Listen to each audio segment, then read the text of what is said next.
Good evening, everybody. My name is Bryce McKenzie. I'm one of the co-founders of Groundswell, and I'd just like to welcome you all here tonight. It's really good to see such a good turnout.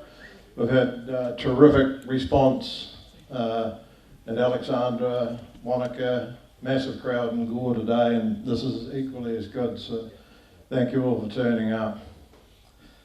It's coming up to 2 years since Laurie Patterson and myself decided that we'd had enough of getting pushed around by government and decided we would see what sort of feeling there was in the community and decided we'd have a tractor protest in Gore. We thought there was probably only going to be 2 of us turn up, but however we didn't realise the feeling was so strong. We ended up with over 100 tractors touring up and down the main street. Now that's nearly 2 years ago, but things haven't changed a lot. In fact, they've probably deteriorated even more. And it just shows with the turnout here tonight just how people feel about it. And it's just moved on. It's 3 waters, same thing we're all used to. Top-down governance, telling everybody what to do. As we found out with the National Policy Statement on fresh water, that they made out that they knew it all and weren't going to change, but the fact was that when push come to shove, what they had done was just so wrong and wouldn't work, so they had to back down. So it just shows you if you're prepared to dig your toes in and actually stand up for something, you probably can get some movement. We're very, very privileged tonight to have a good speaking team. And they'll be far more interesting than me, so I'm going to bow out. But the chairman tonight's Logan Evans. We've just got Logan off the back blocks, so please be gentle with him. He's a little bit precious, so yeah, if you can just take it easy on him, be excellent. The other thing is, because we're a group of volunteers, and we're all volunteers, and we rely on your donations to keep us running. So we'll be really grateful if you can make some donations. There's a couple of jugs somewhere. If you like what you hear tonight, we'd really appreciate some donations. So thank you very much.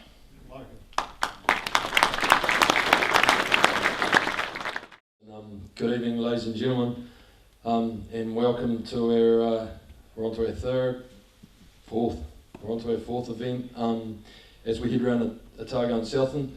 So we started in Alex on Monday night, Wanaka Tuesday night, Gore lunchtime today, and we've had pretty awesome crowds and pretty awesome interaction with the public.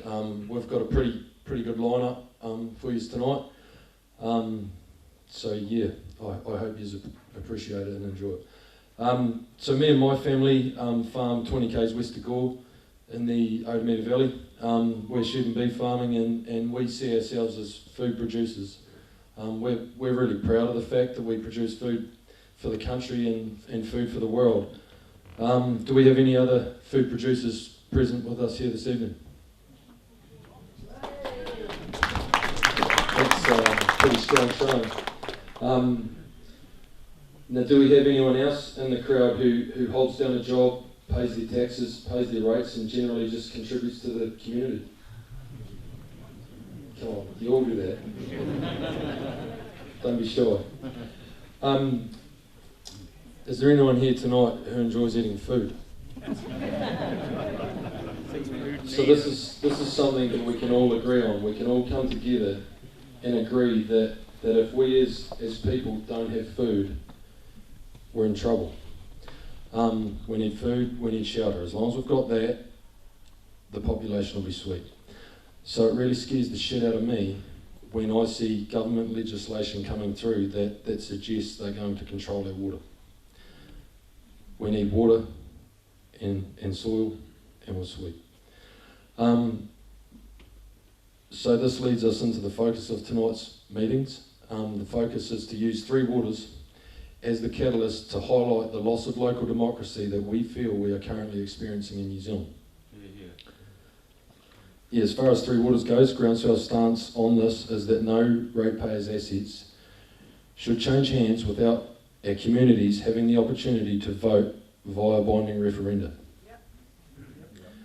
So we also see these meetings as a very important opportunity for our communities to come along and voice their concerns, show their frustrations and have their opinions heard. And we thought, well, how are we going to do that?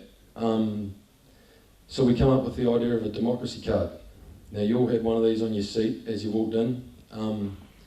Some of you down the back might not, because we weren't quite working on this many people. But and you'll see on one side, if I find one blue for it, on one side you've got bang on.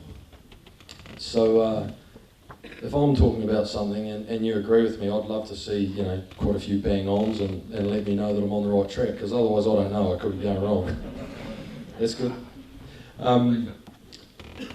Now we've all played this game at home. If you think someone's come up here and they're trying to spin you a yarn and you don't agree with it, that's your opinion, and you can voice your opinion. We want to see you hold up bullshit. But please use these liberally.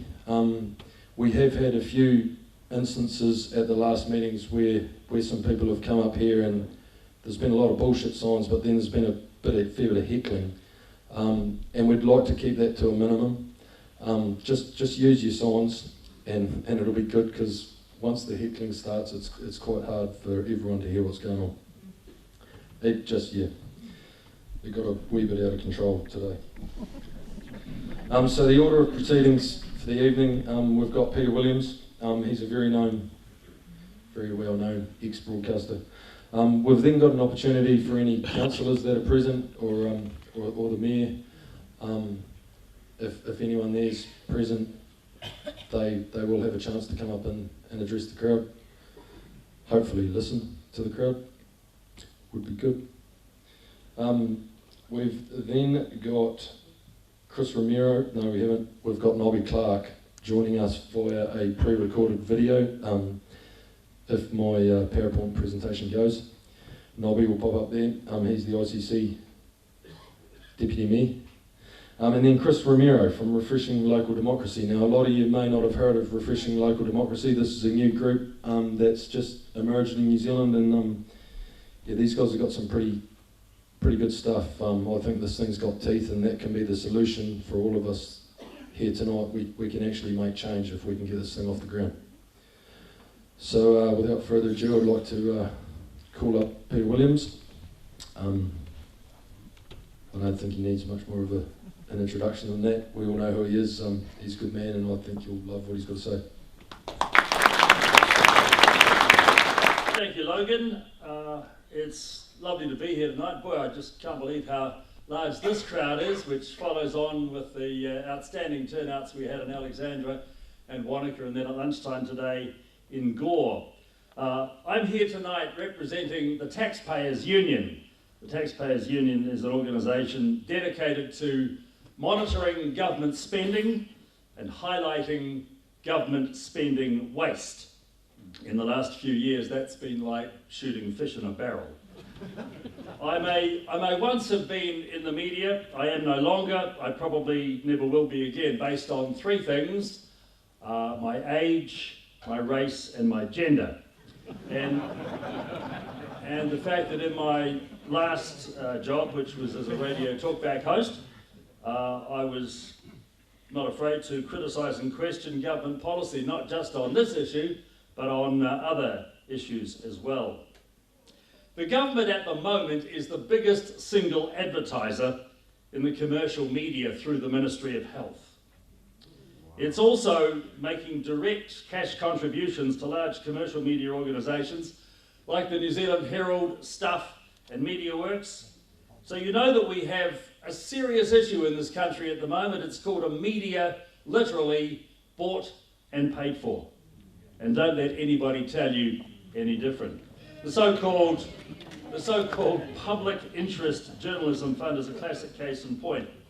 For media to access this nice taxpayer-funded slush fund of $55 million, a media organisation must, and I quote, actively promote the principles of partnership, participation and active protection under Te Tiriti o Waitangi, acknowledging Māori as a Te Tiriti partner, unquote. Now, where I come from, journalism is not actively promoting anything. Journalism is supposed to be about telling all sides of a story, examining the facts around the issues and leaving the reader or the viewer or the listener the opportunity to make up her or his mind on the issue. So when you have a media organisation dipping into this fund, and the Herald and Stuff in particular have taken very large sums of money from it, in the case of the New Zealand Herald over $2 million, then there is a chance that the salient facts about water and water infrastructure and the plans for it will not be discussed openly and honestly in our media. So that's the struggle that we as citizens face. As this government, which unfortunately for now can do what it pleases because of its parliamentary majority, is about to take from local authorities the infrastructure for reticulating your drinking and washing water, the infrastructure for flushing it all away, as well as the pipes and drains that ensure your place mostly does not flood during a major rainstorm. Now those are what the government has called the three waters: tap water, wastewater and stormwater. And at the moment it's the responsibility of your local council to build, maintain and expand the water infrastructure inside the boundaries of its local authority. Some councils do this much better than others, of course. We know that some councils don't do it very well at all. The most infamous example of that was back in 2016 in Hastings, when the Havelock North system became infected with lurgies, and it made some people very sick with the Campylobacter. But according to the official inquiry, the problems in the water may have contributed to the deaths of 3 people. And has there been any widespread waterborne disease in New Zealand since? The answer is no. What is the overall standard of drinking water in this country? If somebody asked you that, no matter where you go in the country, you'd be most likely to say it's generally pretty good. Yes, there is the continuing issue with the sewage pipes in Wellington and the fact that they burst regularly, and I know from experience of living in Auckland that the stormwater system in suburbs close to the city there is hopelessly out of date and incapable of coping in a heavy storm. Therefore, a major project is underway. It's called the Central Interceptor, which will hopefully keep sewage out of the stormwater system when the project is finished at some stage in the next decade.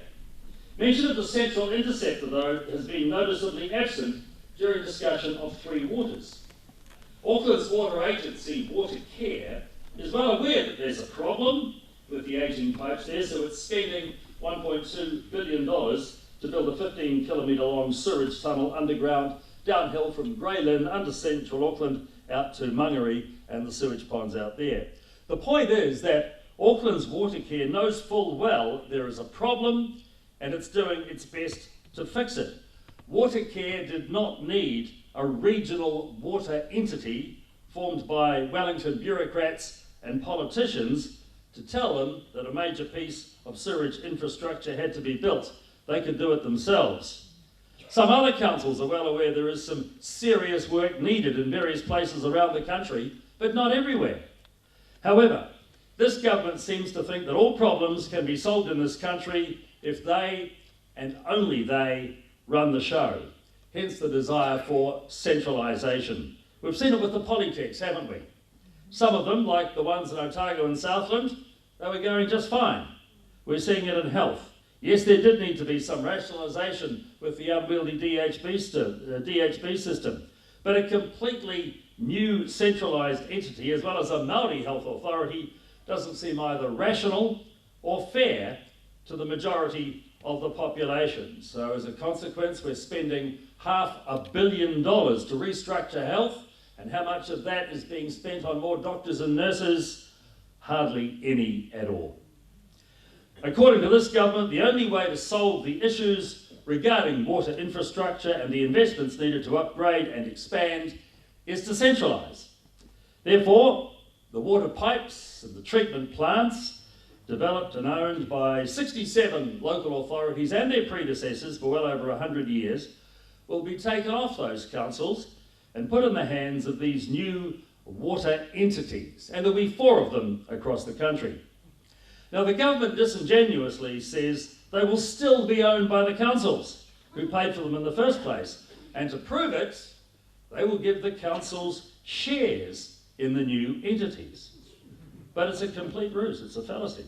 Because when you really own something, you can decide how it operates. You can improve it, you can make money from it, you can be in charge of it. That's what we all thought that ownership of an asset means. But now we've got to the stage where the mayors of 3 local authorities, Nigel Bowen from Timaru, Dan Gordon from Waimakariri and Cheryl Mai from Whangarei, have been in court this week asking the High Court to declare what ownership actually means. The case was heard over the last couple of days at the High Court in Wellington. Now, I reckon this is a very, very important court case. The question the applicants want answered is a pretty straightforward one. What are the rights of asset ownership? Could there be a more basic question than that?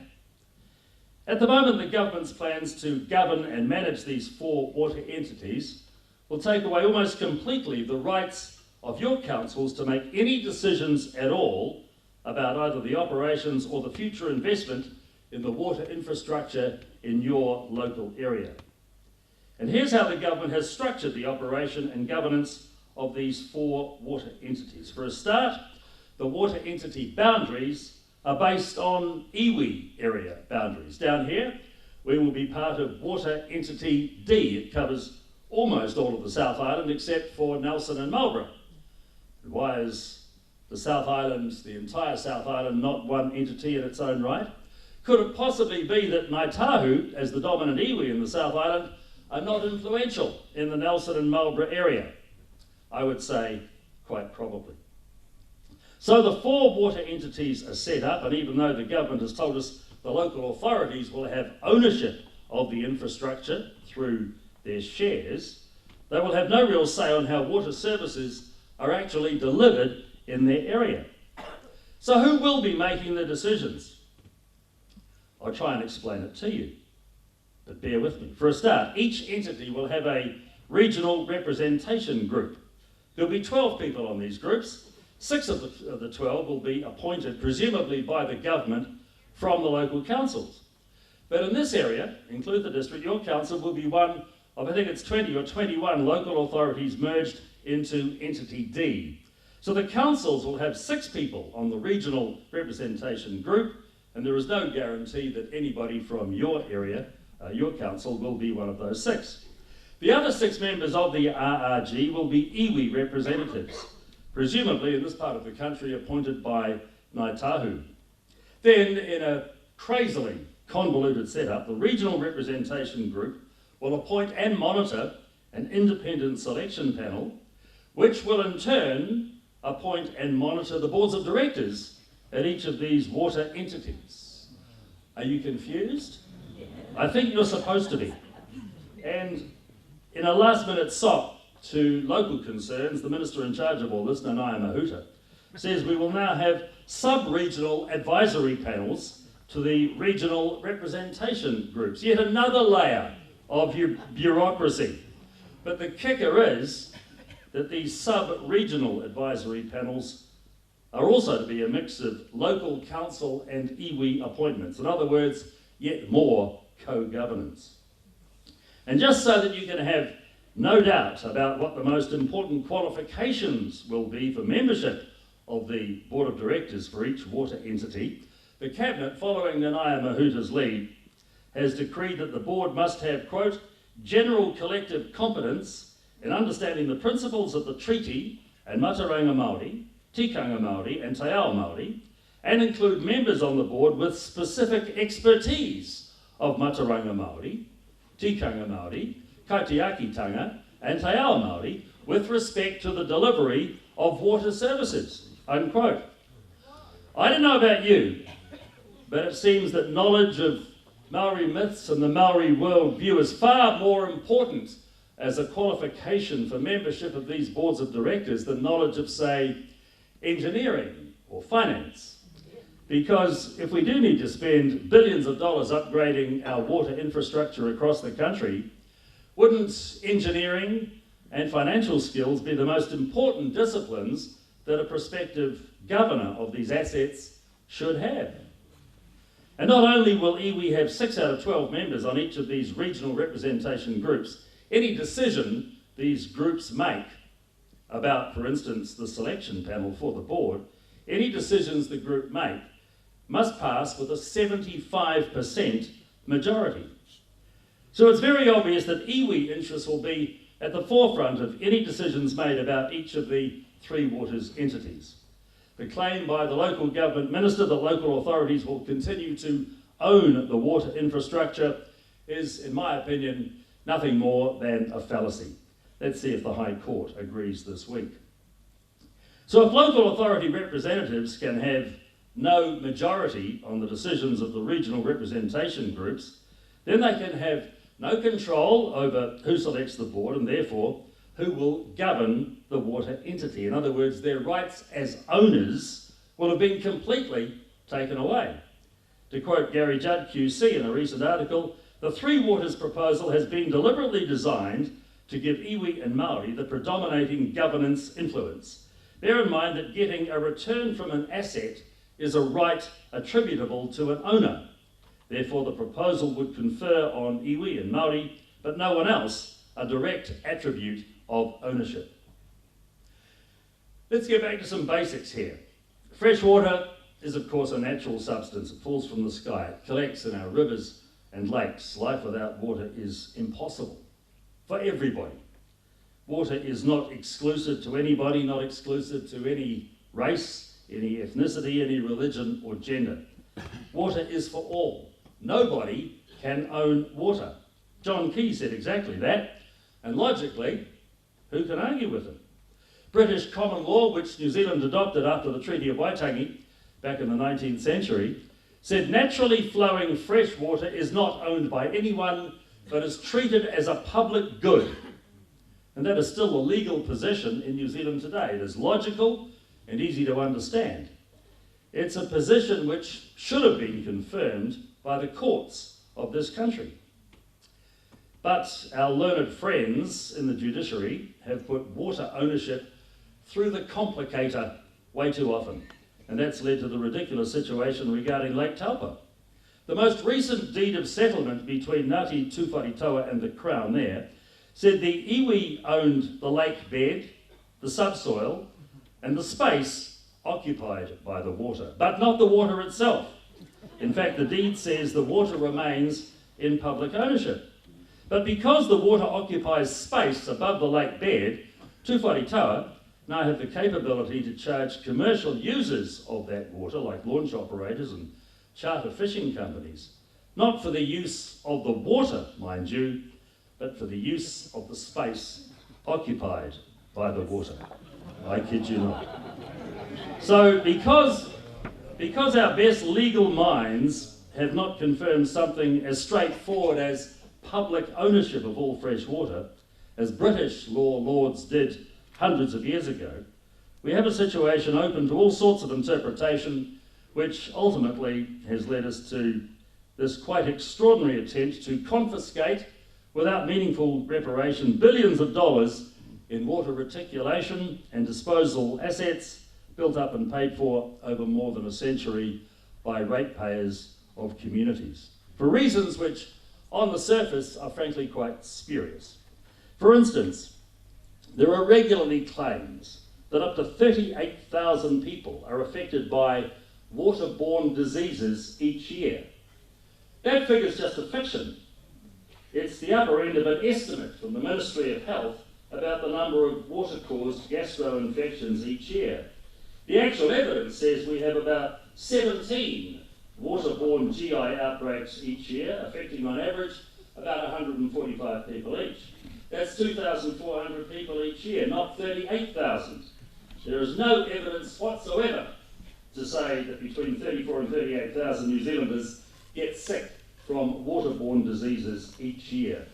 It's a complete and utter fiction, yet it seems to be one of the most quoted figures by Labour politicians when they push the case for Three Waters reform. We should also refer at this time to the Hei Puapua report. You'll know about this, the report commissioned by the government to outline a way in which New Zealand can meet the non-binding obligations of the United Nations Declaration on the Rights of Indigenous Peoples. The Hei Puapua report, which suggests some as yet undefined form of co-governance for New Zealand by the 200th anniversary of the signing of the Treaty of Waitangi, says this: Rangatiratanga Māori will not detract from the Crown's duties to respect and protect the human rights of all individuals. It is a model inspired by an understanding of equity that means all peoples and individuals should be able to realise their potential, but that this might only be possible if different approaches are taken for different peoples and individuals. It does not mean that all individuals must be treated the same, unquote. Think about that. A paper to the government which has not been dismissed and which many aspects of which are being instigated already, says that not all individuals in this country must be treated the same. This is a civilised, free and liberal democracy that we live in. The key to our society is that all are equal before the law. The law must be such that all people during their lifetimes are presented with equality of opportunity. Hei Puapua seems determined to break with that concept. Think about some other lines from various politicians in recent times. My old TV colleague, Tamati Coffey, when introducing the failed Rotorua Local Body Representation Bill, talked about that bill being a tweak to democracy. Willie Jackson, Maori Development Minister, says democracy will no longer be the tyranny of the majority. Even the Deputy Prime Minister, Grant Robertson, says the nature of democracy has changed. And then former New Zealand First MP, Big Wheel and Waikato Tainui, Tuki Morgan, remember him, the $70 underpants man from all those years ago. The other day he echoed what many a Maori leader is saying: democracy doesn't work for Maori. He's got to be kidding, doesn't he? Democracy, Winston Churchill once famously said, is the worst form of government, except for all the other systems that have been tried from time to time. I'll tell you how well democracy works for Maori in this country. There are 120 MPs in the New Zealand Parliament. If those identifying as Maori comprise between 15 and 17% of the population, a truly representative New Zealand Parliament should have between 18 and 20 Maori MPs. Since the 2002 election, though, in other words, for the last 20 years, there's never been less than 19 Maori MPs in the House. In the current Parliament, there are 25. In the last Parliament, there were 29. Maori have been overrepresented in Parliament, proportional to the population, for 2 decades. Tuku Morgan, Willie Jackson, Raweri Waititi, that is how well democracy works for Maori. It produces an overrepresentation of your race, of your ethnicity in the House of Parliament. And do non-Maori care about that? I tell you what, I most certainly do not. I'm a New Zealander. Otago in Southland, my Turonga Waiwai, my place in the world, my home, my ancestors arrived in Dunedin in 1848. I'm a New Zealander. This is the only land that I know, and I want everybody who lives in this country to have the same rights and privileges and equality of opportunity. That's what a lively, thriving, free and liberal democracy should be. No matter if your ancestors arrived in the 13th, the 19th, or indeed the 21st century, this young nation is for all of us, or it should be. But we have a group among us, aided and abetted by senior political leaders, who it seems want to change that. They want democracy, in the words of Tamati Coffey, to be tweaked, maybe to be replaced by rangatiratanga. But then you might ask, what is rangatiratanga? What is a rangatira? Is it not a chief? So is rangatiratanga not chiefly authority? How democratic are the processes involved in rangatiratanga? I would suggest not very.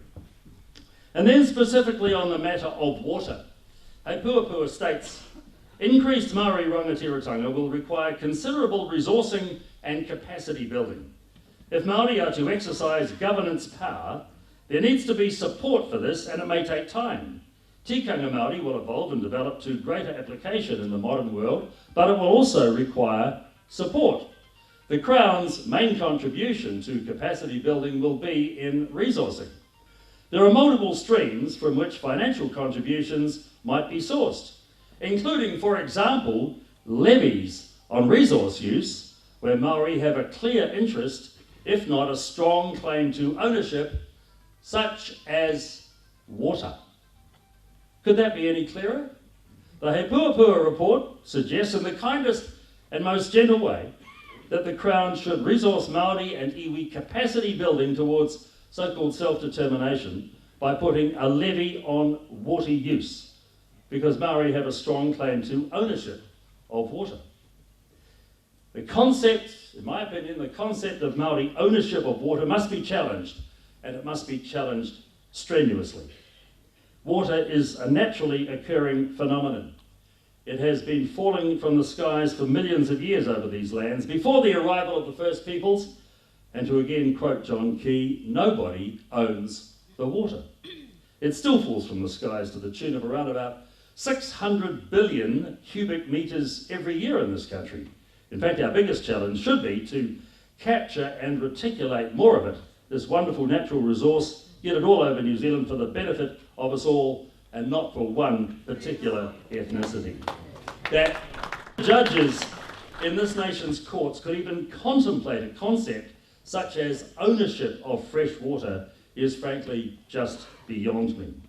Yes, I can understand that land under the lakes and rivers can be managed by private and often iwi interests, but the concept of actual water ownership is just illogical. I mean, how can it be that a litre of water in Lake Wanaka today be owned by anyone when that same litre is passing under the bridge at Balclutha tomorrow and is in the Pacific Ocean a couple of hours later? Water is like the air that we breathe. It's never settled in one place. Therefore, how can it be owned? But you can see from that He Puapua report the end game of the so-called Three Waters project. Yes, we all know there is a need to improve water services in this country. Many local authorities have water infrastructure needs requiring significant investment. But there are many other local authorities who are doing just fine because of their consistent and significant investment through the years. And over time, they have accumulated extremely valuable assets. In Tauranga City, for instance, where I used to pay rates until late last year, the book value of the water assets was $941 million. That's according to the 2019 Council Annual Report. It's probably higher now. The government is offering, through its $2.5 million slush fund, its bribe to local authorities around the country, the government is offering Tauranga City $48 million to take over the $941 million asset. That sounds like a pretty good deal to me. Great deal for the government for sure. $1 billion worth of pipes and treatment plants for less than $50 million. It's the deal of the century.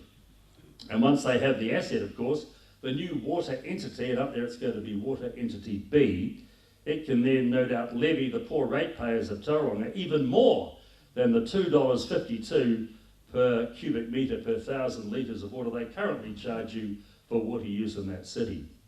And despite what the local government and the local government minister, Nanaia Mahuta, says about the water levies being used to pay for badly needed upgrades to water infrastructure around the country, the He Puapua report makes it very clear that some of your water levy will be going to Māori and iwi interests so that the Crown can make a contribution to, quote, the capacity building of Māori rangatiratanga. The He Puapua report suggests water levies will be used to resource an as yet undefined form of Māori self-determination, and no one in government, especially Nanaia Mahuta, has outright rejected the concept of water royalties for iwi, despite being asked on numerous occasions. Where I live, where many of you live no doubt, we don't pay a separate water rate. Each rate's bill breaks down where the money is going to. At the moment, in my annual rates bill for the Queenstown Lakes District Council for my house in Wanaka, around $800 each year goes for council water services. But what will happen if and when Queenstown Lakes is sucked into the vortex of Water Entity D? What will happen is that ratepayers in Queenstown Lakes would be paying by the cubic metre for the abundance of local water reticulated to our homes already from the lakes and rivers in the neighbourhood.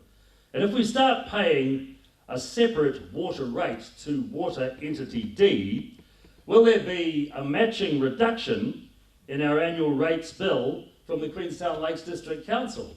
Will we have rates $800 cheaper because we're not paying for water services anymore? I think I just saw a big pig flying across the horizon.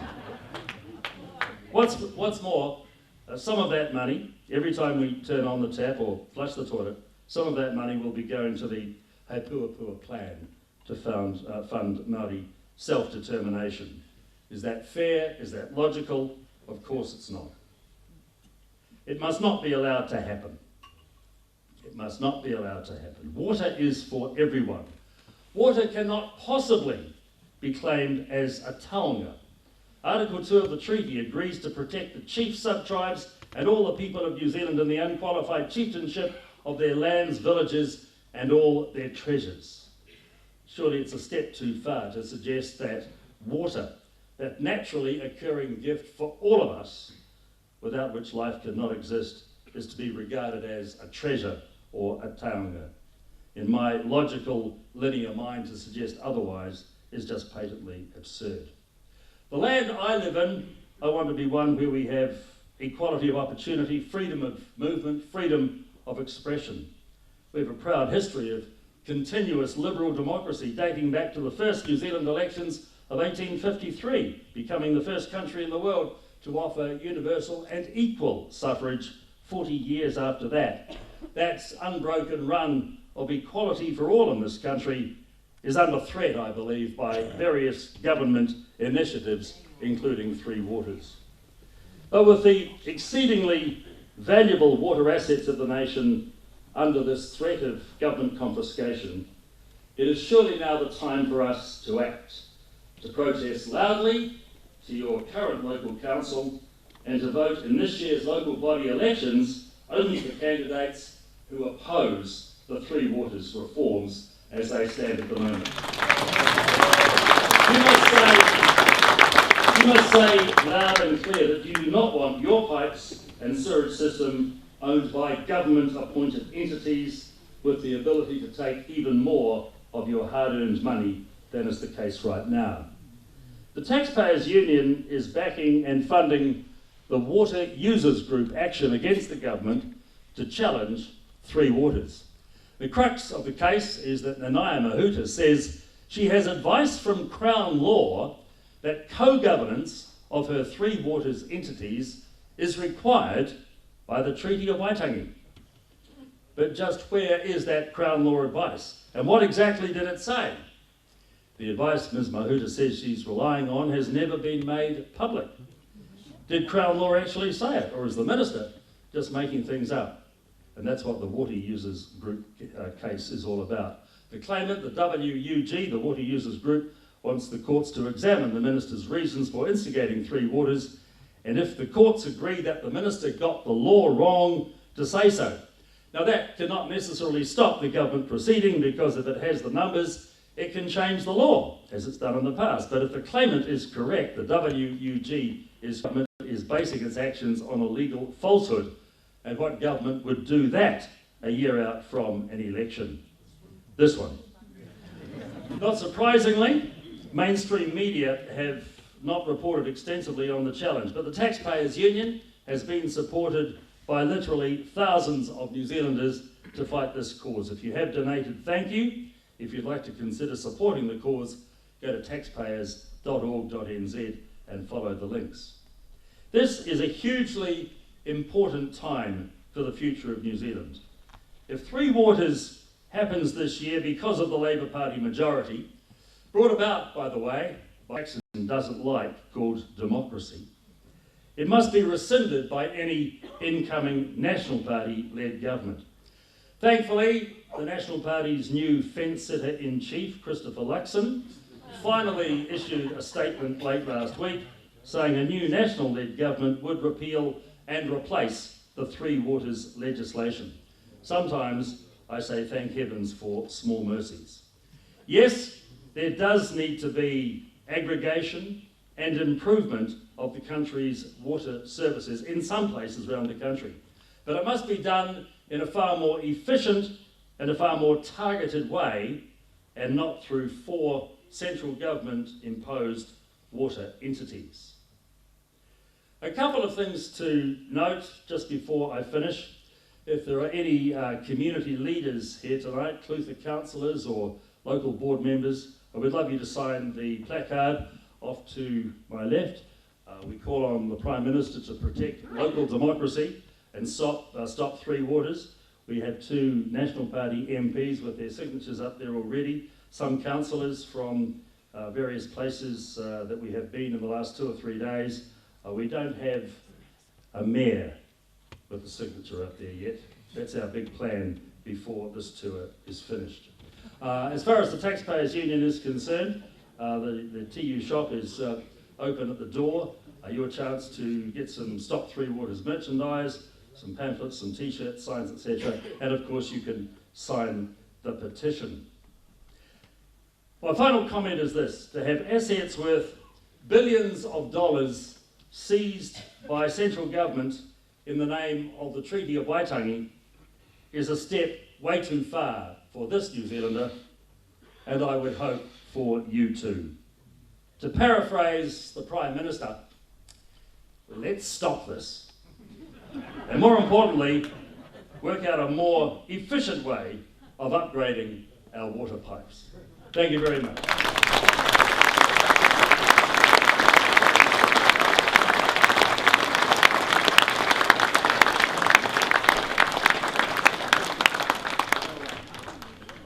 Very much for that, Peter. Now, wasn't that refreshing to, just hear someone call it how it is?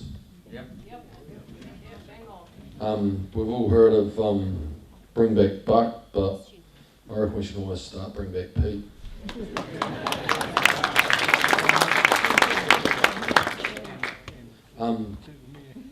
So just before we move on to any councillors that are present,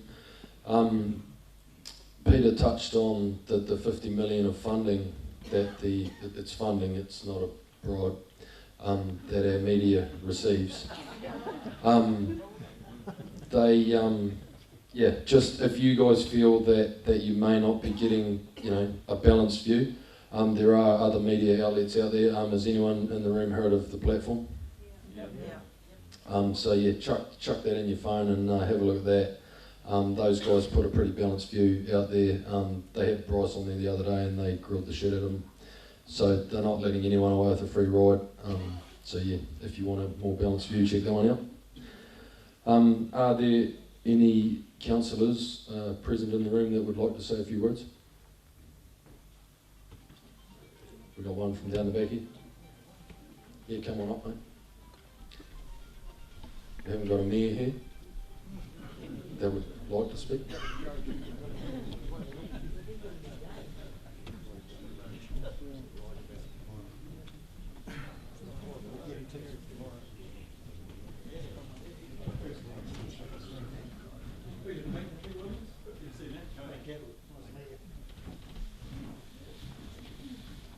Evening, ladies and gents. My name is Dane Catherwood. I represent the Catlins ward for the Balclutha District Council.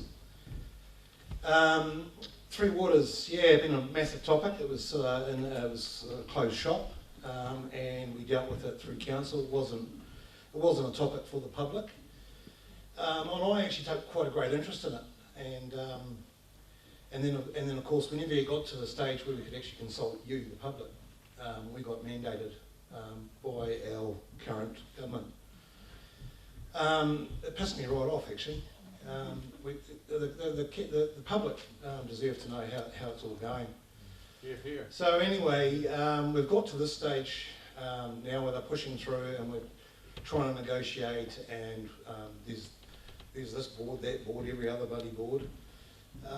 And we got to the stage the other day, and we've been asked by Groundswell to leave Local Government New Zealand. So Local Government New Zealand is a representation, it's a group that the 67 councils all contribute towards. So we've got councils that have moved to the side of that, and they're going for the communities for local democracy.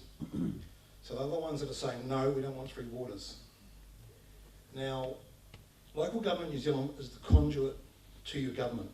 That's your voice through the government. We as councillors, I'm part of that team. We're a team of 15. We chose not to. We've chosen to stay in the tent to try to negotiate the best deal for this district. Now, we're quite fortunate, and you might heckle me first, but we're quite fortunate with Brian Cadogan having a lot of experience in local government, that he's trying to do his best for this district. Okay? So, the other day I got an email, and it was the pressure coming from Groundswell regarding us to leave LGNZ, to jump in with the minority side of councils. So pretty much I had to reply. I was one of the last 5 to reply. So I'm just going to read. This is where I stand. This is all I want to say tonight, and you guys can make of it whatever you like. So the email was, sorry to bother you all. Thanks to the councillors that have responded to my request regarding, do you wish to leave LGNZ? Okay, so he was chasing us up. I started off with typical, I'm sorry my phone went dead. Well, more emails than submissions to the annual plan. Maybe we should turn that into a percentage for what the public think. Anyway, as we have already dealt with this topic, we have always agreed to stay with LGNZ. I still do not agree with the reforms in the current form and see rural schemes as a major loss going forward. Hence, with you as a chair, we are looking for your leadership to bring the best outcomes for our district. The topic is messy, but going outside the tent achieves nothing. We actually need the councils to all get back in the tent and fully understand the cost of delivering these services in the future. Once again, I note that we go from 20 million to 78 million handover of debt. What is the current then debt to entity D forecast for July 2024 compared to when the process started? The figure of 1,640 per ratepayer urban site for Balclutha in the future is flawed. Simple terms, I say stay with LGNZ, and I say no to three waters in the current form. The question you should have asked is not LGNZ, but actually three waters. As I say no, then how do we as council convey that to the public? I'm pretty sure, with me being the black sheep at council, I'll fall into the losing side of that vote. I believe those services need reform, but not under the current proposed structure. We as Balclutha lose all our say in future growth, along with losing that liability. So it's a lose-win situation, but a conversation that the public deserve to be part of. I'm for New Zealand Water, one entity owned by all and run by professionals that achieve. Cheers, Dane.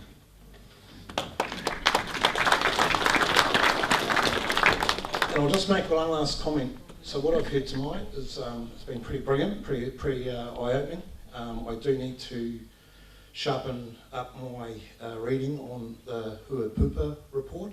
I find that quite interesting, that information.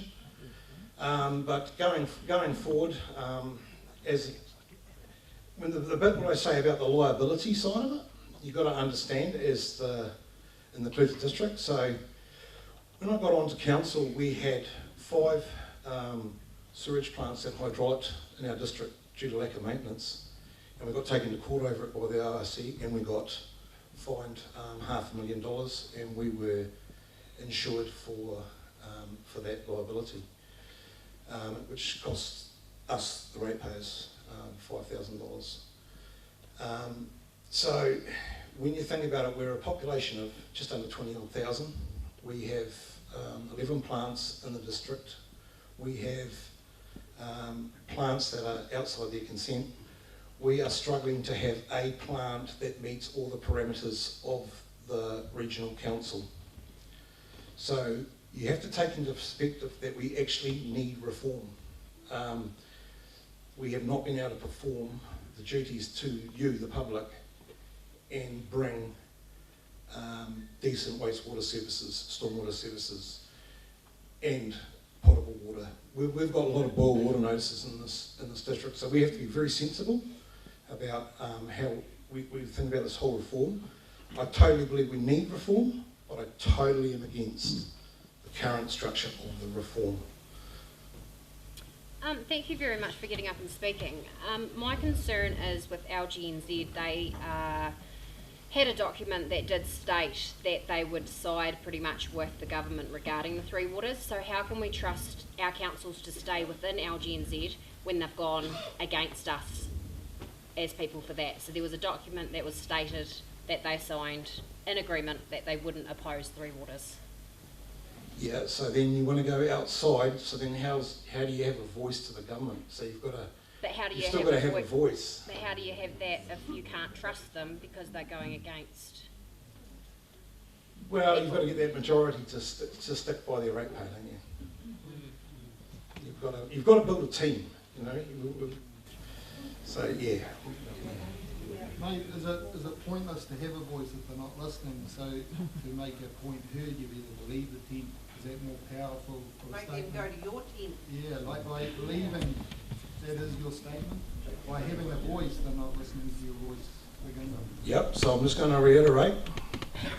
My stand is I say no to the current structure of reform. I say yes, we need reform. I say no to the current structure of reform. I think it would be a powerful statement to leave the tent, so to speak. Put your own tent up. Yeah. I'm one of 15. I say no. But the thing is, Yep. you've got all these councils move over here. You're all focused on a centralised government. You don't focus on that communist. Can't hear. Move over here and say, hey, we don't like this. We don't like where this is going. We're over here. Come to our tent. You know, go to our. No problem. You create your own tent and make the government come to your tent rather than you go to theirs. Represent the people. Represent the educators. Represent all these people who've turned up. I don't want to hear about your fence sitting because that's all you were doing. Represent the people who've turned up. This is the Balclutha district. Yep. Don't tell us that you're having problems running the water system. Tell us about how do we think we're going to sort that out. We're all good enough and intelligent enough to understand that. Yeah. We don't need you to sell us out to central government. Give us Can I just ask one question, please? Well, we'll go this one question and then we'll carry on. What does this mean to our rates? Will we get a reduction in our rates if Three Waters takes over? No. Will we? Will you stand there and tell us that we will get a reduction in our rates? And will you tell us whether we will actually get a freeze on our rates for the next 5 years? Will you? I can answer that. It'll be no. So, your Three Waters, if you're on Three Waters, so I've got a property that has one water, stormwater only in charge. I've got a property that has no waters, and I've got a property that has three waters. So, we'll talk about the three, if you're urban, you've got the three waters. So that charge will be removed from your council owner because you're going to get a new bill for three waters from a new entity. Now the projection of that bill going forward under the model that the government used for the proposed reforms, is that charge will eventually be at $16.40, and their projection under their model was that your charge in the Balclutha district would end up being $9,000. So you've got to remember that the infrastructure needs to be repaired, it needs to be replaced, it needs to be fixed.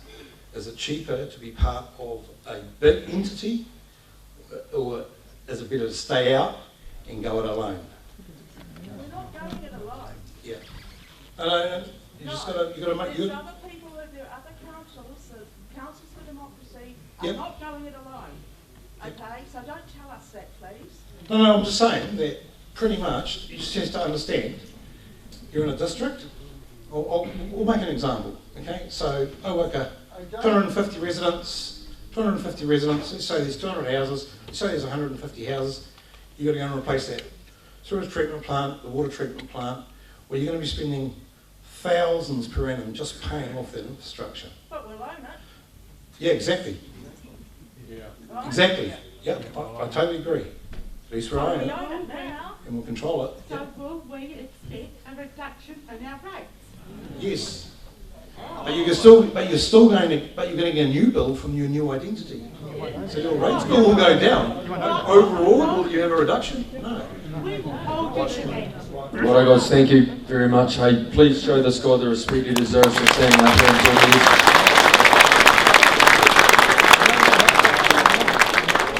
That's not an easy thing to do when you've got an angry crowd, and yeah, good work. So if we've got no other elected councillors that are prepared to speak, right, we'll move on. That is a fair call, yes. That man did have big balls. Right, we'll move on to Nobby Clark. So Nobby Clark is the ICC Deputy Mayor.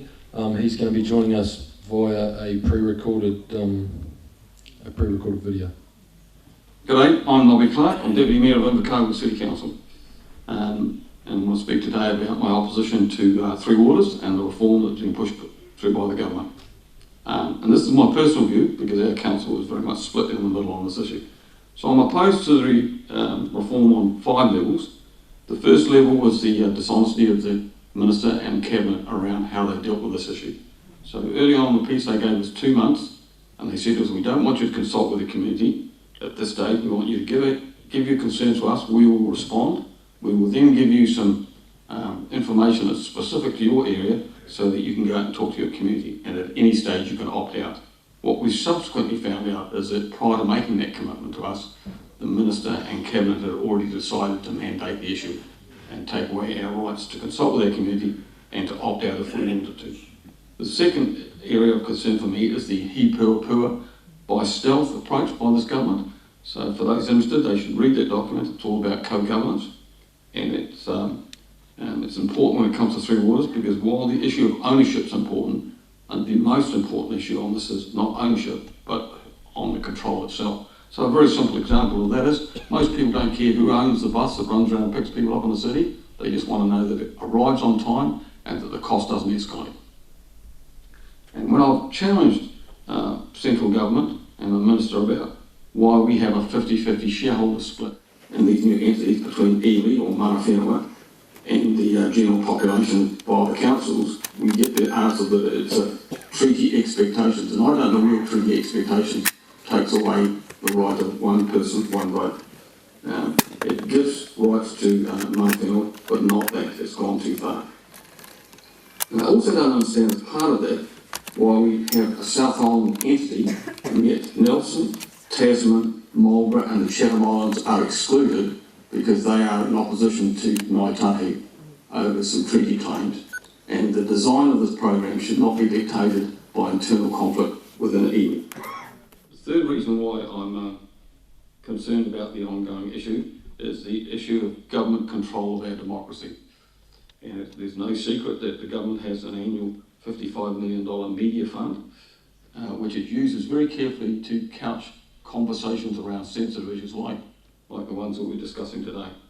And I think that has the effect of silencing or gatekeeping the information via the mainstream media. What is also of concern to me is that the DIA have signed a heads of agreement with Local Government New Zealand. So Local Government New Zealand is the representative body, the lobby group for councils, we fund it, and yet in that heads of agreement, unbeknown to us, was a non-criticism clause, which again is an issue to silence up the impact of what's happening with Three Waters. And the other final issue on that, before I get into some more specifics about the program itself, is the issue of fresh water versus drinking water. And you'll hear ministers and you'll hear government officials talking about the need to safeguard the health of human beings and to improve fresh water. Well, most people don't actually realise that about only 2% of what we treat in our stations that goes out to the general public is actually drunk. The other 98% is used for stock feed, it's used for washing machines, it's used for dishwashers, it's used to flush toilets and so on. So we're taking a sledgehammer to what could be potentially a much smaller problem. And so hence I think there needs to be a review. But the other area for me is that drilling down from all of that is what is the program built on? So the program's built on basically 3 planks. I'll go through each 3 of them because it's important that you know about those. The 3 planks are economy of scale, that if we do it in a large organisation there can be some savings there. The second plank is the ability to recruit and retain water engineers. And the third one is to upscale the amount of investment that's not been going into these infrastructures that needs to be there for the future. So going back to the economy of scale, the program is built on overseas experience and suggests that there could be a 45% improvement in the costings across the board. And some of the figures that the Internal Affairs Department have put out are eye-watering, and it scares people into thinking, well, we need this economy of scale. The independent advice that our City Council has got, and others have as well, suggests that 45% will be closer to 25%, and that undermines the ability of the program to actually deliver the cost benefits they say they will. The second issue is the ability to recruit and retain water engineers. These people are desperately needed. We have shortages in our council, and most councils do have vacancies in this area. There is a national and international shortage of qualified water engineers, and when I put that to the Internal Affairs Management, how would they be able to deliver the program with this shortage? Their response was, well, we're talking to the universities about encouraging more people to do the degree course. But of course the degree course takes 3 years. And they said, oh, but we'll be able to retain your water engineers from council when we transfer in 2024. And of course that's a fallacy as well, because one, some of these engineers will not want to transfer to Christchurch or Dunedin, away from places like Invercargill and other areas. 2, some of them may very well retire. And 3, the other big impact that they haven't factored in is that the water contractors, the 3 water contractors, who are the likes of Downers and others, as they upscale to do this increased work, they will want water engineers as well, and they'll want them spread all over the South Island.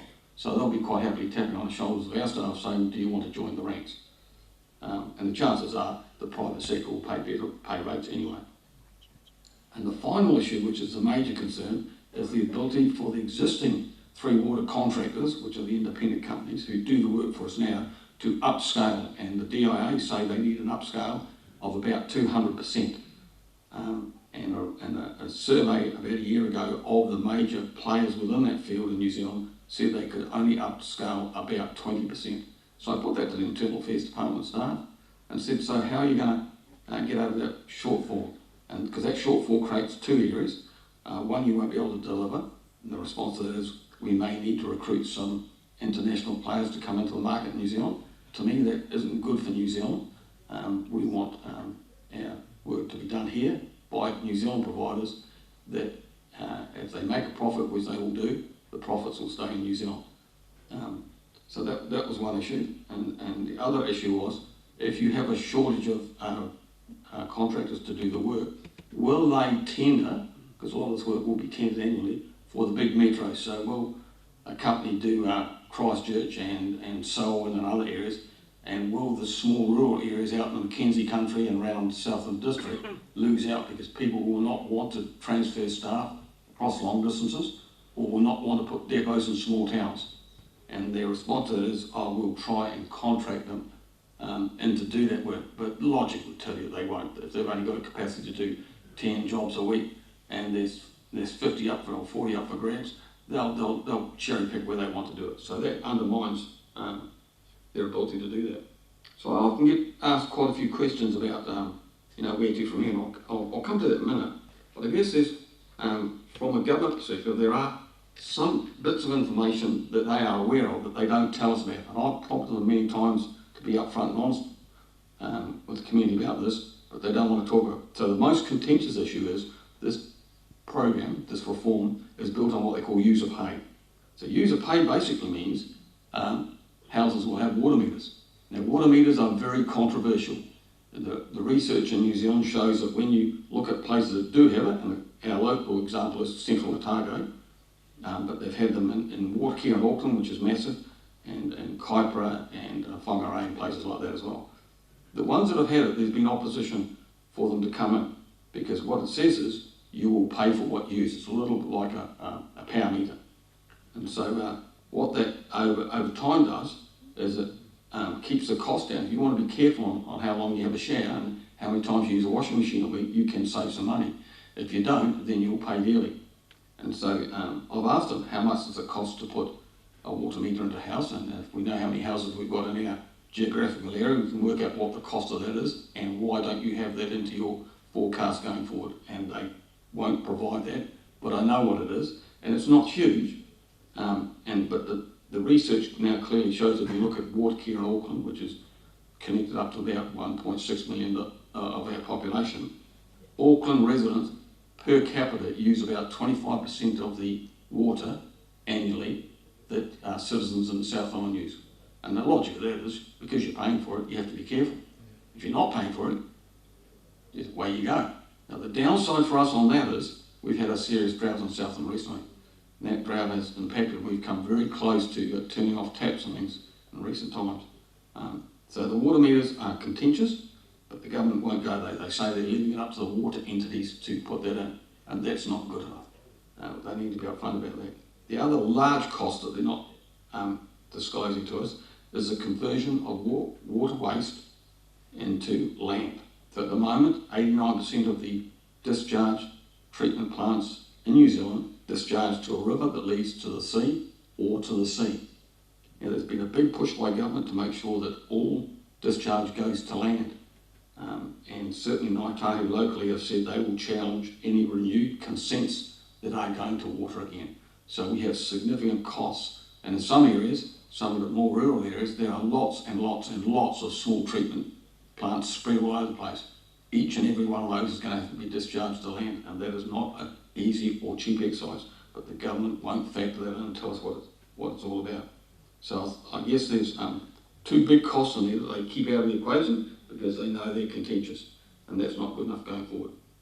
I often get some frequently asked questions, and I just costed them into two things, and they say, well, surely there must be some good in this reform, and there are some things that are not so good. So I'll do the easy one first, which is what are the good things. Well, the good things are that the regulations or the act that's coming through will improve the quality of the water that we drink. The downside of that is it'll affect all the fresh water, which is the other 98%, which isn't logical because there will be a significant cost to that. And the other good thing is that there is a monitoring water agency set up under the Act as well, and it will monitor each region. Now, the benefit of that is that previously it was monitored by the Ministry of Health, and that was an absolute disaster. And so that is a positive thing. And so that's where I would stop the reform and say we need to put the quality standards in. We need to put in an agency that monitors local government at the moment. But before we take a sledgehammer to local government, we need to step back a little bit and rethink how we deliver drinking water safety as opposed to freshwater safety. And so what's not good about the reform? Well, the DIA and the local government New Zealand having heads of agreement that doesn't allow our lobby group to criticise the government has now forced about 40% of the councils into a separate democracy group, and that's been very contentious. The government runs that down by saying it's not the majority, but you must be mindful that Invercargill didn't join that group, but nearly half our councillors are opposed to Three Waters and are opposed to the current representation we get from local government New Zealand. So while you might only have 32 or 33 councils out of 67 in the separate group, you still have an awful lot of uneasy elected members that are sitting in the groups that still remain. The other issues that are not helpful is that the government's recently set up a panel, which is independently chaired, but it had representation from council and the DIA on it to look at the concerns that were ongoing. So the government was trying to listen to the concerns, but the most contentious concern is the co-governance issue around how iwi across the country, or mana whenua, which is the local tribes across the country, will have a 50% stakeholding in these water entities, where in the South Island, Ngāi probably represents only about 5% of the population. And so that's been very contentious. And when I asked the chair, yes, it's very nice that you've got 42 recommendations, which the government's likely to adopt most of them. Why didn't you address the issue of co-governance, which is one of the primary issues that's sitting around the ownership issue? And his response was, we know that that's an issue, we know how contentious it is, but we didn't put that to government because we know that caucus has already got that as one of their central platforms, the whole issue of co-governance, which some people as the He Pua Pua report being implemented. And I thought that was a sad indictment that we weren't prepared as a collective group to put that up. The other issue is the issue of investment. So as you go forward in Three Waters, there will be need to invest money to upscale. And the issue for that is who will be in the priority? Well, from where I sit, there will be two priorities, and any group of citizens that are outside these two clusters will be low down on the priority for investment. The primary investment, from my assessment, will be those areas in South Island that have huge growth. So they're Queenstown, Wanaka, and Selwyn, which is south of Christchurch, which has had massive growth. You can't not have through water infrastructure in those areas. But the other area that will get some attendance through co-governance will be the small Maori-intensive communities out in the rural areas that are going to have quite a significant voice. And the rest of us, I think, will be further down the track. So how does that impact from my local council? Well, we've got a very good water supply through a large river, but we don't have an alternative, and we're one of the few councils that doesn't have an alternative supply. So if that structure that pulls the water out at Branksholme was in any way damaged, we would have about 2 or 3 days supply in the city. So we need the investment as well. And the final thing that really grates me is that the Prime Minister announced in Blenheim late last year at a local Government New Zealand conference that the government/water entities were going to put $2 billion across the 67 councils as what they called a no worse off payments. So we were going to get some money to soften what we saw as the loss of our infrastructures, which is good to borrow against. So the government's share of that is 500 million, it's a quarter, and they've already put that up front right now because they're trying to keep the councils on side. But the other side of it is the 1.5 billion that's being raised by the water entities. Now you don't have to be a rocket scientist to work out that water entities on day one have no cash. When they get the assets across, which is the ownership, they will go and borrow. So they'll go and borrow 1.5 billion in the first year, proportionally give it out to the 21 councils in the South Island. But you've got to ask, who pays for that? Well, of course, ratepayers pay for it, because that's the only source of income that the water entities have.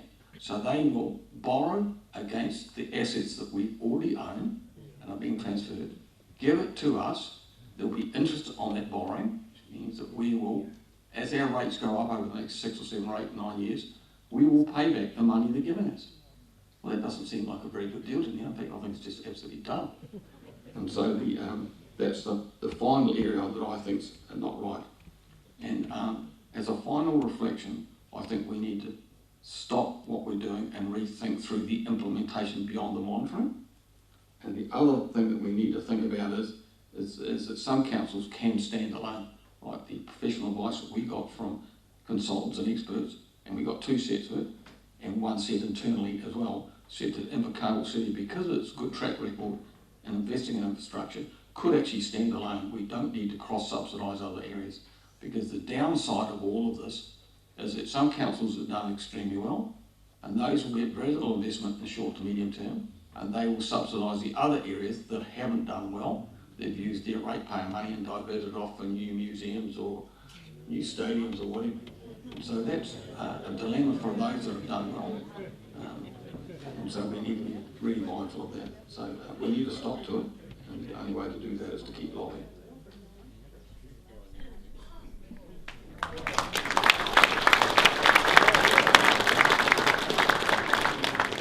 Talks well. It's been pretty sort of serious, isn't it? Do you want to hear a joke? This is a joke that a couple of us Groundswell guys were talking about today, and we come up with. So it's you've heard it here first. After a hard day at an LGNZ conference in Wellington, 3 southern mayors walk into a bar. The barman duly asks, "What would you guys like to drink?" The mayor in the centre looks at the other two and replies, "We'll have 3 waters, thanks."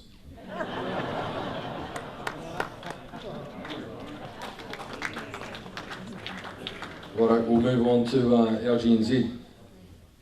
So does, Dane explained before what LGNZ is. So it's a conduit between central government and local government. And if you read their website, they will suggest that they are there to advocate for local communities and push local communities' messages back to central government. And that sounds pretty good, doesn't it? It's what we all want. So why wouldn't we be part of that? But we were quite disillusioned when we found the heads of agreement that Nobby alluded to before. And if we read, once we get to know this heads of agreement, it's been between the LGNZ and the Crown. So on the left, you can ask yourself, who is the Minister for Local Government? And that is Nanaia Mahuta. On the right-hand side for the Crown, who heads up the Three Waters reforms on behalf of the Crown, Nanaia Mahuta. So you'd have to ask yourselves, is this a heads of agreement or is it a conflict of interest? So you guys and other New Zealand ratepayers fund these guys to the tune of $4 million a year, and they are prepared to, this is how they act on your behalf. So just in case you think we're talking shit, because I could just make this all up, we've got the clause here from the heads of agreement. So if, clause 4.3c, if after the end of the period referred to in clause 3.2b, so we need to flick to that so we understand what that is.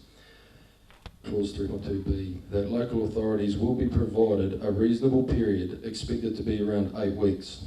That doesn't sound reasonable to me.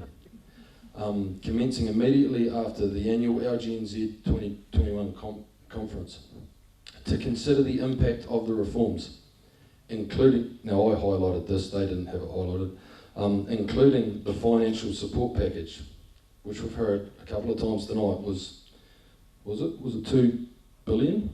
I believe it was 2 billion. So they had to consider that, the impact of that on them and their communities, and an opportunity to provide feedback. So after they've considered the $2 million funding, if after the end of the period referred to in clause 3.2b, the government decides to adopt an all-in legislated approach to Three Waters reform, then LGNZ agrees that it will accept such a decision on the basis that LGNZ will not actively oppose such an approach. So in our opinion, they have signed away their rights to advocate for communities. That's their job. We don't need them. So you will find up the front here, and they'll be passed around, there has been other letters to council, but you'll find one up the front here that will get hopefully passed around by someone soon. We, the undersigned, the people of the Balclutha district, request the Balclutha District Council elected representatives to vote during a public meeting on our request for council to discontinue any further funding of LGNZ, effective immediately. So, if you agree with us, please make sure you sign that. It's your water. Because it is not Nanaia Mahuta's water. It's your water. So you should, in your search, you should pop up with defeat Three Waters, defend local control. Click on that. We're already halfway through it. But yes, if you're not doing it now, you can do it when you go home. All you've got to remember is that it's your water. So fill out your name, address. Yeah, it's piece of piss. It's it's good. So select the council and push send. if you want to go home tonight and really tell them what you think, you can get on there and do that, and personalise it before you chuck send. You'll also see down the bottom to donate. At the moment, our levy bodies are not really keen to give Groundswell any of the $90 million of levies that they get from us. So if you guys, if you guys were happy to donate 1 or 2 to us, I'll leave that up to you, whether that's 1 or 200 or 1 or 2,000, just you decide. But yeah, that'd be much appreciated, and the guys at Groundswell won't waste it.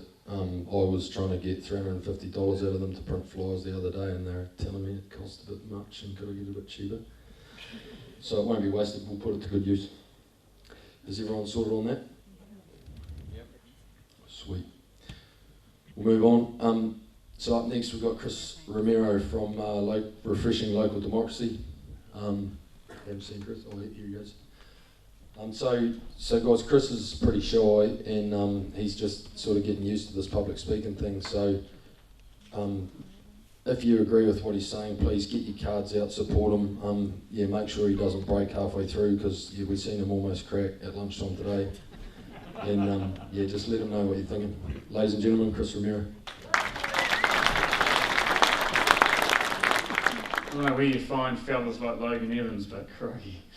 Now, hey, it's a real encouragement for me to be able to be here and see such a packed house, right? And there's not enough seats, and I'm excited about that. That's fantastic. So just as we begin, you know, this is now our 4th meeting, and we've been in Alexandra, Wanaka, Gore, and now we've been here in Balclutha. And what I want to be able to say just to begin with is we can all be encouraged together that we are seeing the same sort of reception everywhere that we go thus far, right? And we've got Invercargill yet tomorrow night, and we're expecting the same thing again. So my point of that matter is that the people of this country apparently are awake. The people of this area are awake. We're seeing what the government are doing, what they're proposing to do, and the people of this area are apparently prepared to get off the couch and do something about it. And that's something to be excited about, isn't it? We are not asleep to what the government is trying to do.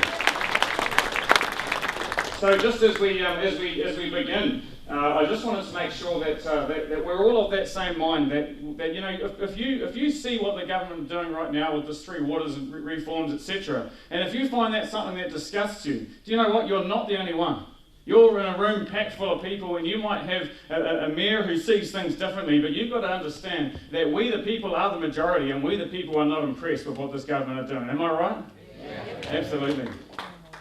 So the topic that I'm here to speak on tonight is around this new group that's been started called Refreshing Local Democracy. But just as we begin, I just want to state a plain and obvious fact as a way of introducing my topic tonight, if you like. And no doubt this is an obvious fact that everybody in this room will agree on, and yet we live in a day and an age whereby we have to state these things, because it seems to me that it's no longer the status quo.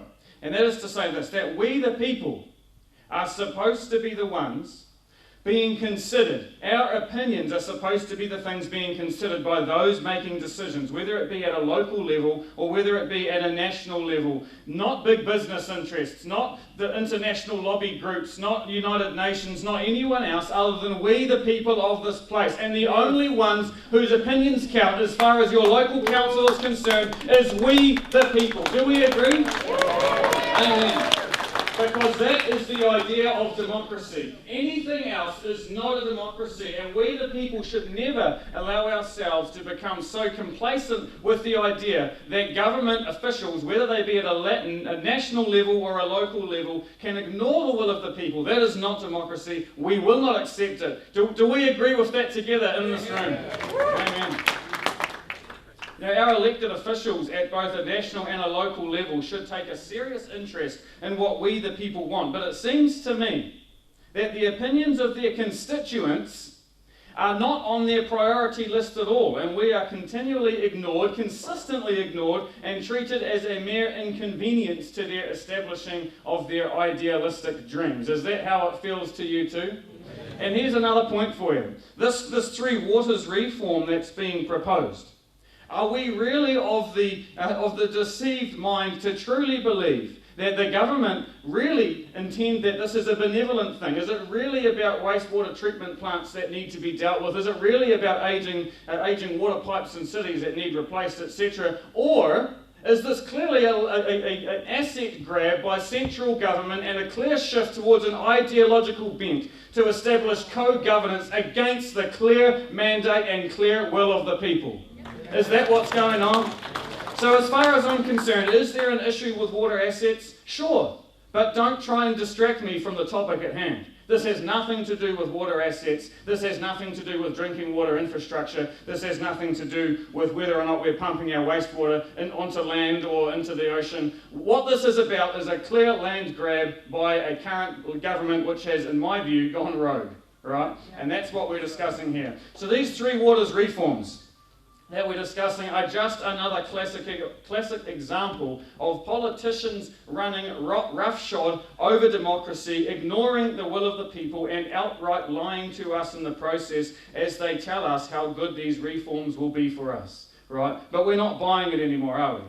We are not buying it. You know, the Taxpayers Union, they actually did a survey of New Zealand population not too long ago, and they surveyed 1,000 people from across the country on the question of whether or not there was support for a centralised control over water assets or not in New Zealand. In other words, do you support the Three Waters reforms or something of the sort? 3/4 of the population who responded answered in the negative. No, I do not support such a thing. 8% of respondents answered yes, that's a great idea, and the remainder, 15% or thereabouts, were unsure. That is a clear mandate from the people, surely.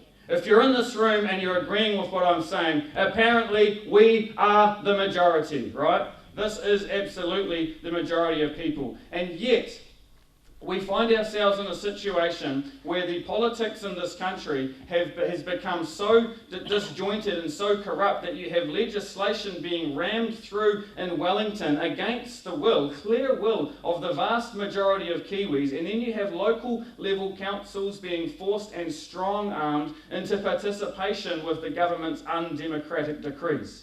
That's the situation we find ourselves in, and in fact that's what it sounded to me from the councillor who was able to address us today. I believe that it's time for we the people to say enough is enough. Do we agree? Enough is enough. This cannot go on. Our political system needs corrected, and there is no one who is able to do it other than we the people. We cannot wait for someone else to come and fix our own problems. That's the unfortunate part. The solutions need to lie from within our own number. There is no one riding in on horseback for you this election to solve your own problem. This is a problem for us to solve, and the good thing is that we're all here together, and apparently we have the resolve and the resilience to do something about it.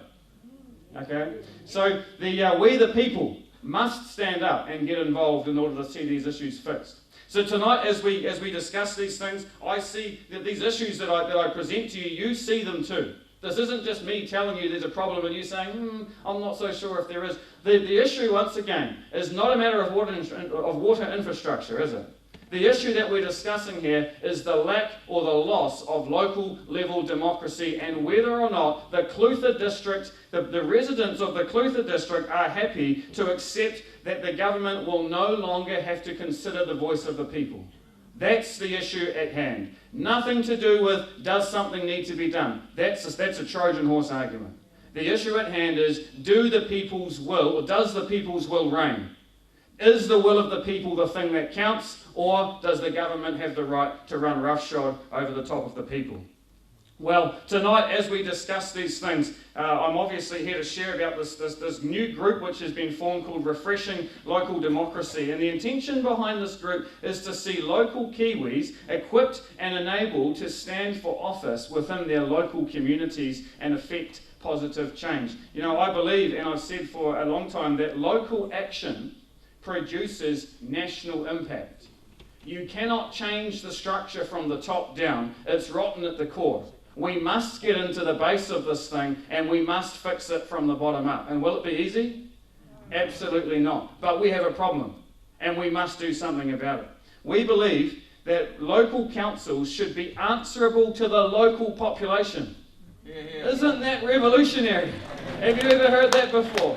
Local councils should be answerable to the local population, not central government, not international lobby groups or otherwise. And that's why we think that the best people for the job of councillors and the like will always come from the local communities themselves. We don't want to tell you how to run your council or how to run your community. We simply want to equip you with some of what you will need in order to run a successful election campaign.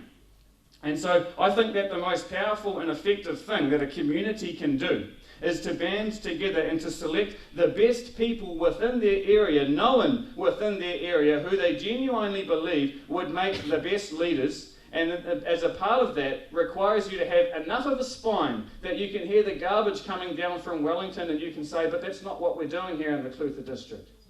I hear you, but the people said no, so go away. That's what's required, isn't it? And any politician who's going to receive the vote of the people to be the representative of the people, get that word representative, who's going to go there and represent you and then is going to turn around and do anything other than what you, the people, want, that guy or that girl needs to be told, get lost. We've got another job for you down the street, but it certainly is not representing us. We demand representation. Are we right? I don't know whether you've got any supermarket positions going at the moment, but maybe the local mayor, maybe some of the councillors should go apply there, because there are positions in the council that should be filled by men and women who represent the people of this place. Public toilets in this town. There are public toilets in this town. Hey, someone has to scrub those public toilets. Maybe. I don't know the fellas, I'm not going to comment. Right? What refreshing local democracy can offer you specifically is the training and assistance to help you to make it happen. Who's going to fix the problems in the Balclutha district? The Balclutha people. All right? The Balclutha people, not the Wellington people, not the Invercargill people, not the Wanaka people.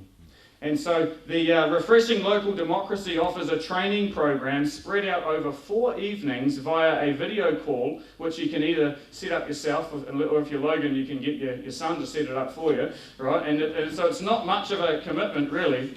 And the purpose of the video call, or what we're here about to discuss, is to look at different aspects and elements of a campaign, an election campaign, talking about local office, right? And elements of what it means being in office, which are discussed and taught. You don't need to commit to doing all 4 evenings on the same week, because it will be being repeated every week for 6 weeks straight.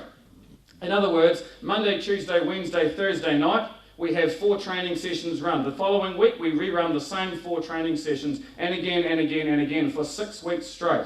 You just have to find 4 nights that you're free in 6 weeks in order to be able to complete it. Not a huge ask for most people, but you may have to miss a little bit of the Block NZ or whatever you happen to be watching at the moment on TV. Once again, not much of a sacrifice, right? You can do them in any order that you like. You can spread them out over the course of the 6 weeks as you have the availability. You can even do the same training session more than once if you wish. So you could repeat it if you think that seems particularly relevant, or you might decide that doesn't seem particularly important for us in the Balclutha district. I don't think I particularly need that. So we're suggesting that not only will there be candidates who could do this training, but also candidate proposers and enablers who will be looking to support and assist that candidate with their election campaign. So ideally, you would be looking to get together in your local community and in your local area with like-minded people whom you know, that when they get there and they're sitting in the seats of power, that they will do what they've been told to do. That they will, in other words, do their job. Is that too much to ask for? Perhaps some of you may have been had a job before in the past. I don't know whether anyone has ever had employment, but maybe if you have, and your boss has given you a job description and they say, all that I require from you, all that I need from you today is that you do your job.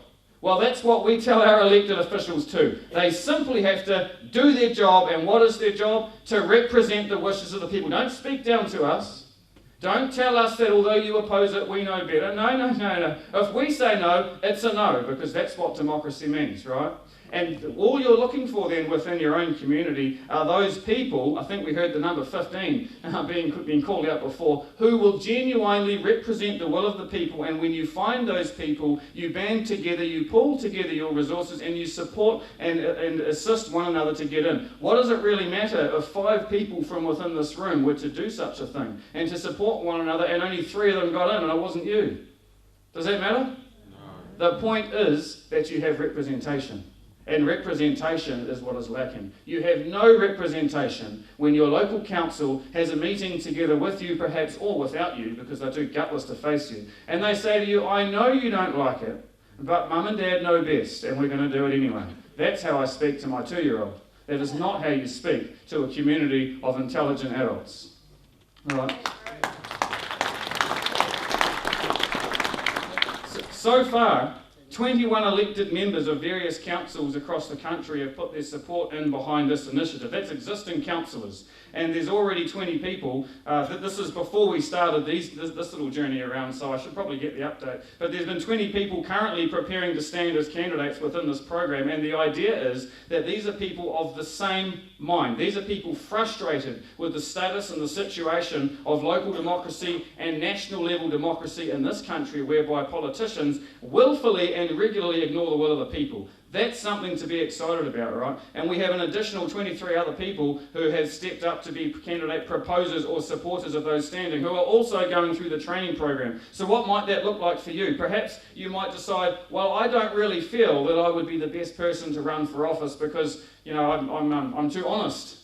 And I couldn't lie to my constituents enough, and maybe I've got a backbone, so I probably shouldn't run for... Maybe you don't think you're the right fit because you're busy, you've got kids to look after, you've got work, you've got a job, but could you support someone else too? I'm sure you could. There's probably not too many people in this room who couldn't spare 4 hours over the next 6 weeks in order to go through such a thing. So the idea being that this is a broad tent. We like talking about tents, don't we? I hear this term tent every meeting we go to. Every councillor stands up and talks about tent. It's good to be in the tent. Well, we have a broad tent available here of both those who would be prepared and able to run for council and those who would be prepared and able to support and assist those who would run for council. The ideal would be that you would stand together, that you would band together, you would assist those whom within your own community whom you know would not support this garbage Three Waters proposal going through, and whom you know would represent you, the people, on other matters. You know, as I come to Balclutha, it seems that everywhere I go around the country, I seem to see these huge, big civil works projects going on. Invercargill's no exception. But most of the CBD's been demolished, and the council have voluntarily spent my grandchildren's inheritance, who haven't been born yet, rebuilding the thing. And it seems, I don't know what's going on down the street here in Balclutha, but you seem to have a similar thing going on, but yet the council has no money to invest in water infrastructure. It's amazing, isn't it?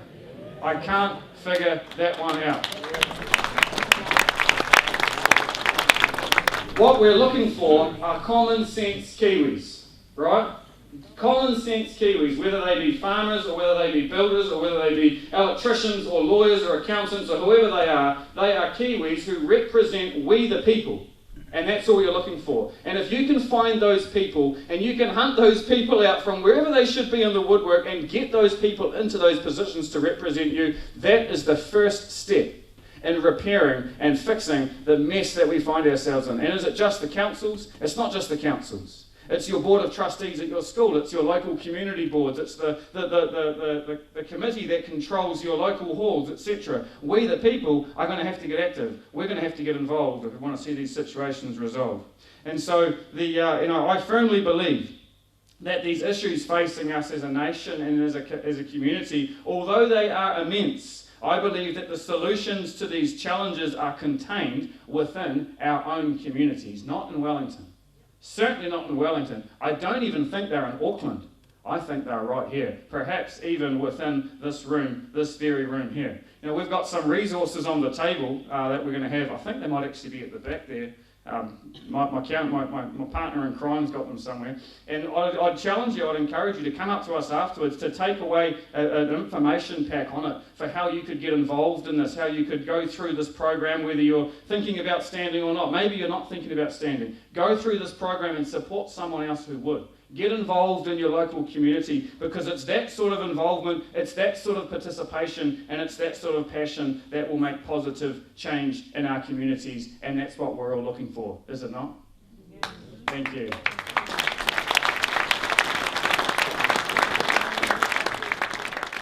He's getting better as we go.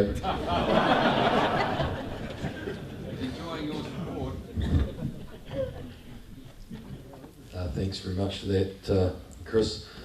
Hey, so what we do want to do here, like, we also know that we've got some bloody good people in our councils now. Like Dane that spoke earlier, I believe there you guys have got a good man. He's just been put in a shit of a position. So if we as a community can empower these guys, like, he now knows how you guys feel, and I believe he's going to go back to his council and he's going to fight on your behalf. Would I be right, Dane? So if we can support him, if we can get 6 other councillors in there that have got, you know, a very similar view to him, we've actually got a chance to change this. Sorry, we need more. Yeah, Dane. Any chance we get your signature on the board over here at some stage? Top man, he's nodded. He's going to do it. So yeah, we want to empower these guys to stand up. We know there's good people in the communities. They've just, been put in a shit of a position. Once again, I've lost my train of thought.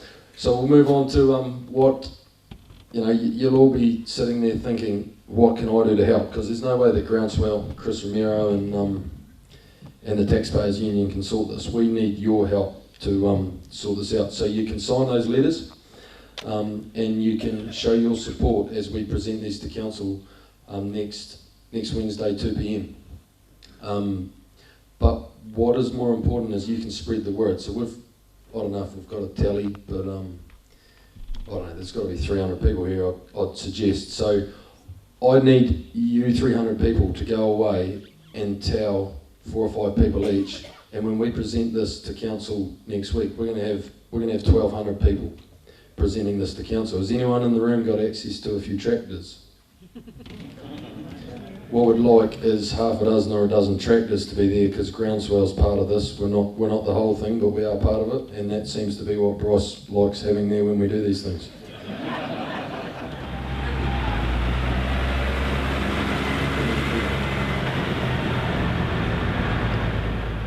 I reckon we want, well, we've got 300 here, you're going to bring 4 back each, we'll go for 1,200. Is that what you want us to stream? Yeah, bloody oath. Yeah, get into it. Is that enough? Can you do more? We want as many as we can, and we're serious. We can make a real statement here. Yeah, that's the plan. We'll go for that. You can also volunteer to participate in the RLD program. So in Gore this afternoon, we had 4 people stand up to say they are going to participate in the RLD program, and they're going to stand up on behalf of their community. Now, if I was in the crowd, I'm the sort of idiot that would stand up and then I'd go, what the hell have I just done? So we want the people like me to do that right now. Is Jamie Chittick in the crowd? We got no one. Right, well, Chris is at the back. That didn't quite go as it was meant to, but we got someone. I see an arm waving down the back, because I missed someone in group. Right, you guys are obviously just a wee bit more sensible than some of us. You can do that, but so obviously there's no one here that's keen, but we've went a bit quick there, I think. Logan. Oh, we got one. Are you standing up to tell me a story, Peter, or are you standing up to go to the RLD program? Well, I'm standing up just to say, if you need a tractor at the council. And I'm from the southern end of the Balclutha district, right on the boundary. So I'm asking for someone at the other end. And come on, I see a few here.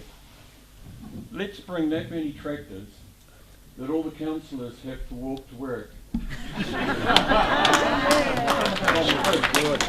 I'm saying it's time that we address these things while we can. And peaceful. let's be dedicated and committed for the sake of our children's children. Because this is not right what this government, regional authorities and local bodies are doing to us. If we don't take a position, we'll lose the opportunity too. So who else has got a tractor? Who else has got a tractor? Come on, guys. I see 4 or 5. What do you think? Yep, well, there's a few. I think there's a few in there, Logan. Is that what you're asking, or am I a bit deaf? A few tractors, or yeah. Yeah, no, we want tractors. Seriously, I wasn't joking. Pardon? What day? Is today Wednesday? If today's Wednesday, we're doing Balclutha next Wednesday. We're just going the same day, everyone. Bryce is going to be getting a few Ks on his tractor. So you can come along next week, Wednesday, 2 p.m. Bring everyone you know, and but you can also support these candidates who have completed the RLD program. So if you see a candidate that's been through the RLD program, you know now. You've heard from Chris. These guys are going to stand up on your behalf. They're going to do what you need them to do and stand up on behalf of their communities. So yeah, we'll close the meeting now. Thank you very much for your attendance. It's just bloody great to see so many people that are keen to do stuff for their community. We've got a question over here to the left. Can I just let everyone know that on Monday the council's decided to hold a Three Waters communication in Balclutha here at the South Otago Town and Country, 3 p.m. So they've done a perfect time again. So if anyone is free that want to come along and actually listen to Brian Cadogan talk, yeah, come along on Monday. Yeah, well, 3 o'clock Monday. Was that Monday? Yep. We're going to be in Alex on Monday. If you guys want to come here on Yep. Monday, bloody go for it. I'd say yep. So the lady over here to my left just repeated that the council has decided that it is going to listen. Well, it's either going to listen to you guys or address you guys. I don't know which way that'll go, but Monday 3 p.m. here. Yeah. So that meeting is only about the rural water schemes. It's not about Three Waters per se. It is about the rural water services bill and the recommendations come back down through the rural. It seems like a far too good an opportunity to miss. Well, show me. Are we coming on Monday? Are we banging on in that, or is it bullshit? As far as I know, it's still covered underneath. Is that a full council on Monday? No, it's just a meeting of the rural water scheme committees and consumers. Right. Okay, so it's not a. It's just rural water scheme committees and consumers. It's about the rural water schemes. It's a meeting on Monday at 3 o'clock. But it's still worthwhile people turning up and going to it. Is the mayor going to be present? Is it a public meeting? Yes. Yes. If it's a public meeting and the mayor is going to be present, I think your community should turn up that day. Right? We're doing it. It's those open meetings. The decision's made. Monday, 3 p.m. Sounds good. So, hey, thank you all very much. It's not an open meeting. It's only open to water scheme committee members and consumers of rural water schemes. So it's just a rural water schemes open meeting. So who's going to throw you out? Yeah, rural water schemes. Thank you. Just so there is no confusion and third stories, etc. The meeting on Monday at 3 p.m. here is regarding the rural water scheme and users. Now, a lot of urban residents are on the tail end of rural water schemes in our district, so they are all publicly invited to that meeting at 3 o'clock to understand where the negotiations have been going as far as rural water supplies with government have been going and the board. So Brian Cadogan is here, and there are representatives from the government that are going to be present to present to those. So the actual meeting is is aimed at rural water scheme users and end users. So that's those that are on the end of those. It's not intended for those that are in the urban part of the town. But I firmly believe that it's a public meeting, so you've got every opportunity to turn up. So it's up to you whether you want to come on Monday and present or Wednesday, but Monday would be a good day.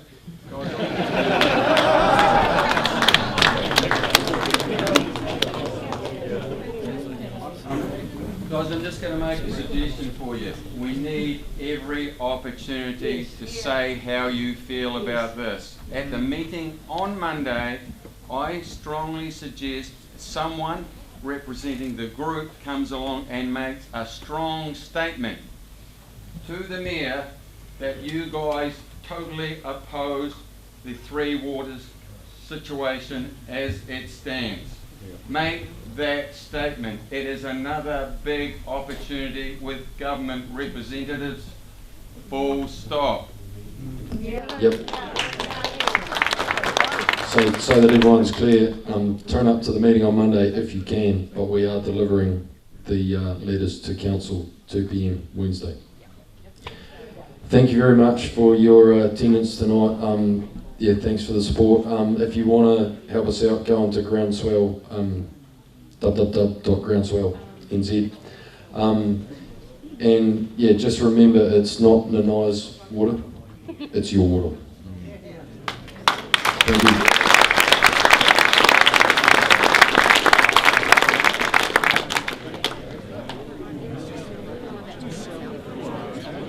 What are you going to do?